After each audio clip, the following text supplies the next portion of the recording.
మన ముకుందా జ్యువెలర్స్ వారు ఇప్పుడు వడ్డానం మేళా జరుపుతున్నారు. అన్ని వడ్డానాల మీద VA ఫ్లాట్ 9.99% మాత్రమే విత్ జీరో మేకింగ్ చార్జెస్. ఈ ఆఫర్ అన్ని బ్రాంచెస్ లలో వర్తిస్తుంది. ఎంతసేపు గన్నులు గొడ్డల్లేనా? ఎంతసేపు నరకాలి, చంపాలి, నాశనం చేయాలి, ఇదే. నిర్మించాలి, కట్టాలి అన్న ఆలోచన వైసీపీకి, జగన్మోహన్ రెడ్డి గారికి ఉండుంటే అధికారంలోకి వచ్చిన 6 నెలల్లో జలయజ్ఞం పూర్తయిపోయేది. కనీసం రాజధాని కోసము ఇటుక మీద ఇటుక కూడా పెట్టలేదు. అధికారంలోకి వచ్చిన కొన్ని రోజులకే ప్రజావేదిక అనుకుంటుంది, దాన్ని కూల్చేశారు. అప్పుడే అర్థం కావాల్సింది వీళ్ళ ఇంటెన్షన్ ఏమిటి అని. లాల్ మావి గన్నట అమరావతి బదులు మావి గన్ అంటున్నారు. ఇక పులివెందుల బదులు ఆవి గొడ్డలి అంటే సరిపోతుంది.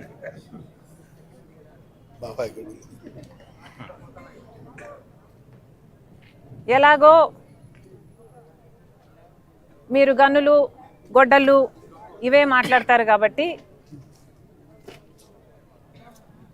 దీనికి మావి గన్నుకు మీ పేరు పెట్టండి, పులివెందలకి అవినాష్ పేరు మీద అవి గొడ్డలి పెట్టండి. మీ పేరులోనే ఉన్నాయి. గన్ను, అవినాష్లో నాశనం, ఇంకా వేరే ఏం చెప్పాలి మీకు?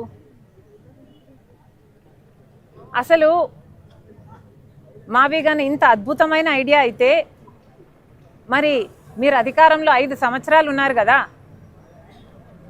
మరి గాడిదలు కాసారా? ఎందుకు అమలు పరచలేదండి మావి గన్ను? మావి గన్ను నిజంగానే అంత అద్భుతమైన ఐడియా అయితే మీరు 3 రాజధానీలు అని ఎందుకన్నారు? మావి గన్ను ఎందుకు అమలు పరచలేదు? ఆ 5 సంవత్సరాలు గుడ్డిగుర్రాలకు పళ్ళు దోమారా లేక నిద్రపోయారా? ఏం చేశారు? పైగా మావి గన్ను మీద మా వైఖరి ఏంటో చెప్పాలట. ఎవరైనా ఒక జోకు వింటే నవ్వుతారు,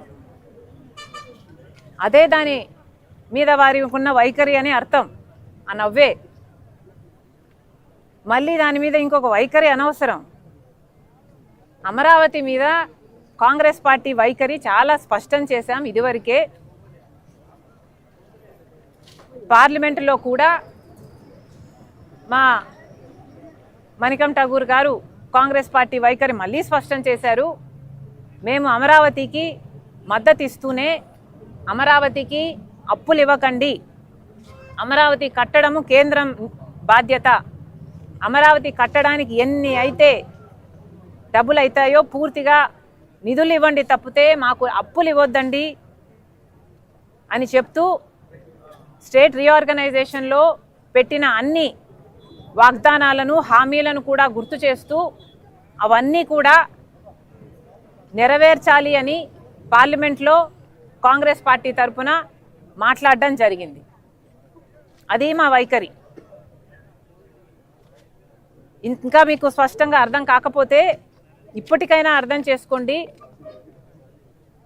మేము కాంగ్రెస్ పార్టీ తరఫున అమరావతికి మద్దతు ఇవ్వడమే కాదు, అమరావతికి కావాల్సిన ఏ సహకారమైనా కాంగ్రెస్ పార్టీ తరఫున మేము చేయటానికి సిద్ధంగా ఉన్నాం. ఒక్క నిమిషం, లెట్ మీ కంప్లీట్ ఇట్. కేవలం అమరావతికి మేము మద్దతు ఇచ్చినందుకు, మావి గన్ను ఒక జోక్ అని మేము అన్నందుకు నేనేదో ఎవరి దత్తపుత్రిక? మోదీ గారి కూటమి దత్తపుత్రిక, కూటమి దత్తపుత్రిక అని మాట్లాడుతున్నారు. పచ్చకామర్లు కమ్మినోనికి లోకమంతా పచ్చగానే కనిపిస్తుందట. జగన్మోహన్ రెడ్డి గారు బీజేపీతో అక్రమ పొత్తు పెట్టుకున్నారు. ఎందుకంటే బహిరంగ పొత్తు పెట్టుకునే దమ్ము లేదు, ఆయన ఓటు బ్యాంకు అనుమతించదు. కాబట్టి బీజేపీతో మోడీతో అక్రమ పొత్తు పెట్టుకున్నారు. మోడీ గారి దత్తపుత్రుడిగా ఇన్ని సంవత్సరాలు అధికారంలో ఉన్న ఇన్ని సంవత్సరాలు ప్రతి బిల్లుకు మద్దతు ఇచ్చారు. కాలర్ పట్టుకొని ప్రత్యేక హోదా తీసుకొస్తాను అని బోట్లేంచుకున్న జగన్మోహన్ రెడ్డి గారు ఒక్కసారి కూడా ప్రత్యేక హోదా గురించి మోడీ గారి దగ్గర ప్రస్తావన తెచ్చిందే లేదు. కాబట్టి వీళ్ళు మోడీ గారికి దత్తపుత్రుడిగా బీజేపీతో అక్రమ పొత్తు పెట్టుకున్నారు. కాబట్టి మేము కూడా అలాగే వ్యవహరిస్తున్నామని వీళ్ళు అనుకుంటున్నట్టున్నారు. అయ్యా, మాకు అవసరం లేదు. చంద్రబాబు గారితో మేము అక్రమ పొత్తు పెట్టుకోవాల్సిన అవసరం మాకు రాలేదు, మాకు రాదు. ఇది కాంగ్రెస్ పార్టీ. రాజశేఖర్ రెడ్డి గారు ఏ లెగసీనైతే కాంగ్రెస్ పార్టీకి వదిలి వెళ్ళారో ఆ లెగసీని మోస్తున్న వాళ్ళం మేము, ఆ ఐడియాలజీని మోస్తున్న వాళ్ళం మేము. మీలాగా బీజేపీకి మతం పేరుతో కులం పేరుతో చిచ్చు పెట్టే బీజేపీ పార్టీకి మద్దతిస్తున్న వాళ్ళం కాదు మేము. రాజశేఖర్ రెడ్డి గారు నిజమైన వారసులుగా, ఐడియాలజీకి మేము నిజమైన వారసులుగా మేము బీజేపీకి వ్యతిరేకంగా పోరాటాలు చేస్తున్నాం. కులాన్ని మతాన్ని అడ్డు పెట్టుకొని ఆ పేర్లు వాడుకొని చిచ్చు పెడుతుంటే మేము వ్యతిరేకిస్తున్నాం. పైగా ఏమన్నారండి, బొత్స అదేంటిది కాదు ఆయన కాదన్నా, మొన్న మేము కుక్కలమని ఒప్పుకున్నాడు కదా, ఆయన పేరేం పేరు, మేము కుక్కలము అని ఒప్పుకున్న వాళ్ళు మొరుగుతారు. అది వాళ్ళ నైజం. మేము సమాధానం చెప్పాల్సిన పని లేదు. కానీ మేము ప్రజల పక్షాన పోరాటం ఏం చేశాము అని అడుగుతున్నారు కదా. మేమేనండి ప్రజల పక్షాన పోరాటాలు చేస్తున్నది. విశాఖ స్టీల్కైనా మేమే పోరాటాలు చేశాం, రైతుల పక్షాన మేమే పోరాటాలు చేస్తున్నాం. ఇప్పుడు ఉపాధి హామీ పరిరక్షణ యాత్రగా 50 రోజుల వ్యవధిలో ప్రతి పార్లమెంటులో 2-3 గ్రామాలు తగిలేటట్టు యాత్రలు చేసింది మేము, మీరు కాదు. వైసీపీ చేసిందల్లా బల ప్రదర్శన యాత్రలు. ఆ యాత్రల్లో భాగంగా జనాలు కార్ల కింద పడుతున్నా పట్టించుకోకుండా పోతున్నది మీరు. మూకల పిచ్చి ఉన్నది మీకు, మాకు కాదు. మేము ప్రజలకు మేలు చేయాలనే ఈ యాత్రలు చేస్తున్నాం. మండుటి ఎండల్లో ఈరోజు సిపిఐ వాళ్ళు పాదయాత్ర చేస్తుంటే వాళ్ళకు కూడా మద్దతు పలకడానికి వచ్చాం.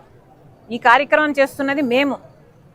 కాబట్టి మీకు ఎలాగో కుక్కలను మీరు ఒప్పుకున్నారు, మీరు మొరుగుతూనే ఉంటారు, మీ నైజమే అది. ఇక మేము సమాధానం చెప్పాలి అనుకోవటం లేదు. మీరేమన్నారు?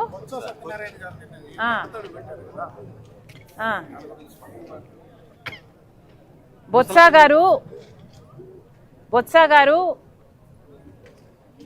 నిండు అసెంబ్లీలో రాజశేఖర్ రెడ్డి గారిని చులకన చేసి మాట్లాడితే, విజయమ్మ గారిని అవమానిస్తే, ఆ రోజు నిండు సభలో విజయమ్మ మా అమ్మ కంటతడి పెట్టుకున్నారు.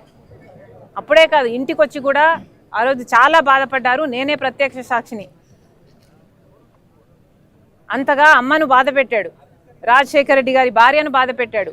అది కూడా రాజశేఖర రెడ్డి గారిని చులకన చేసి మాట్లాడి నిండు సభలో. అలాంటి బొత్స గారు నిన్న కన్నీళ్లు పెట్టుకున్నారని విన్నాం.